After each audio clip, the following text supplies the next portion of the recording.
Magandang araw po sa lahat. Ikaw ba mahilig magsawsaw? Or mahilig gumamit ng sawsawan pag kumakain? Di ba?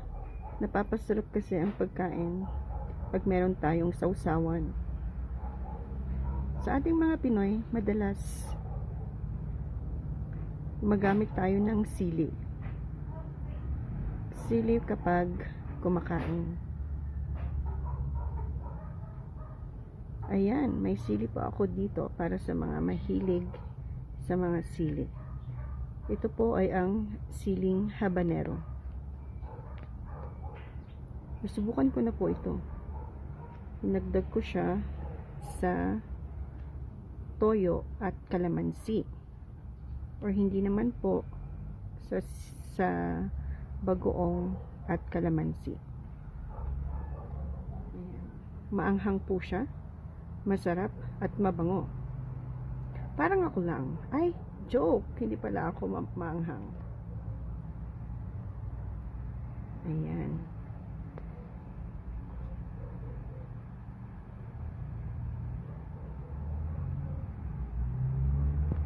Meron po kaming isang pot dito. Meron po siyang ang bunga. So, ayan. Nagiging dilaw po siya pag nahinog. So, yung hindi pa po hinog, green pa po. Pero actually, pwede naman na po siyang gamitin.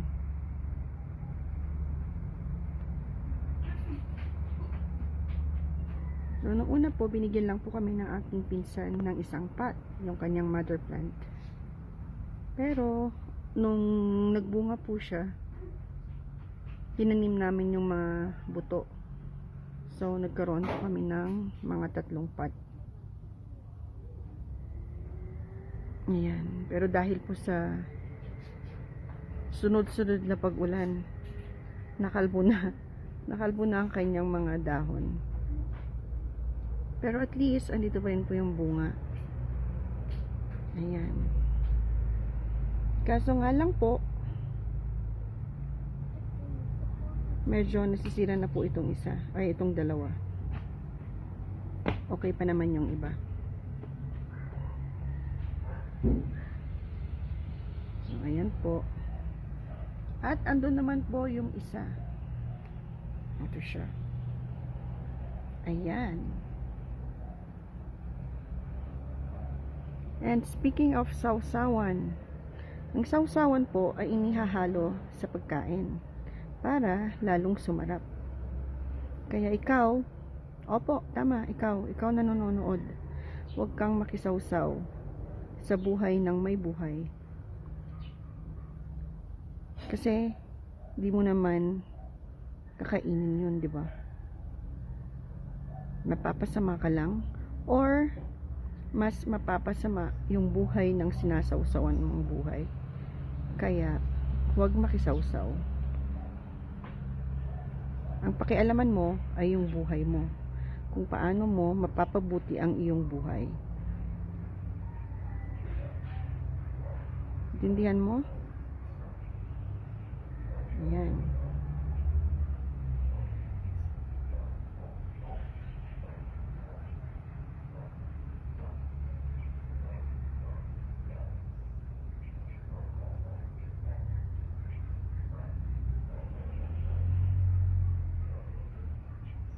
Diba ang ganda? Para siyang bell pepper.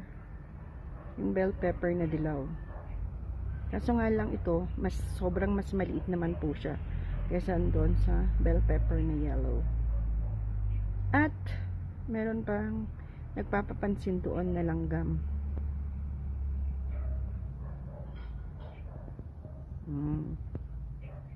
Gusto rin niya ng maanghang.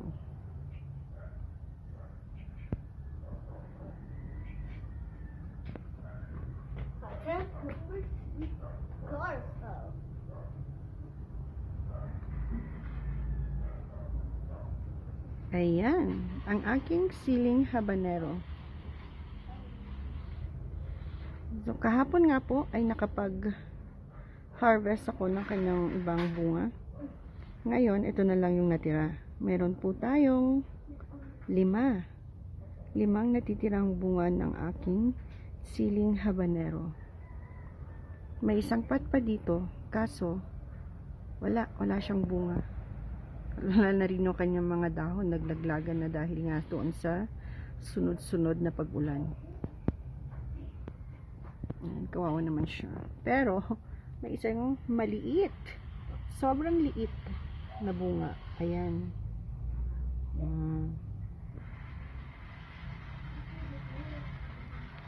May isa pa palang pat dito. Ito siya. At meron din siyang isang bunga. Nasaan na siya? Ayun.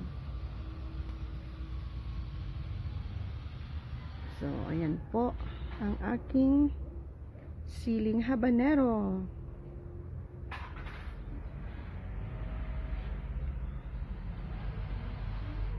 Sausawan ito para masarap ang pagkain. Ayan. Ayan. Diba? Okay. Pasensya na, medyo maingay. Malapit po kasi kami sa highway. Kaya, naririnig ang ingay ng mga sasakyan.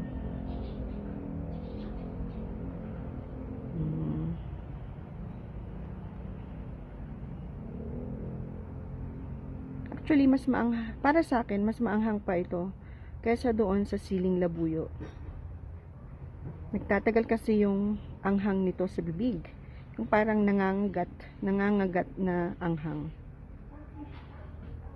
Pero masarap po talaga siya.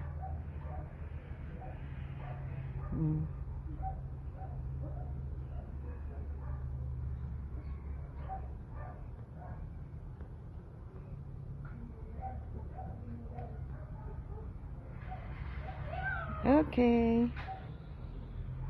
So, yan po.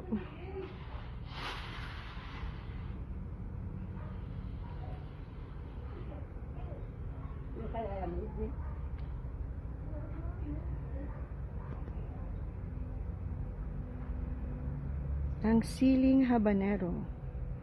Masarap, mabango, at maanghang. Ikaw, masarap at mabango ka ba? Joke.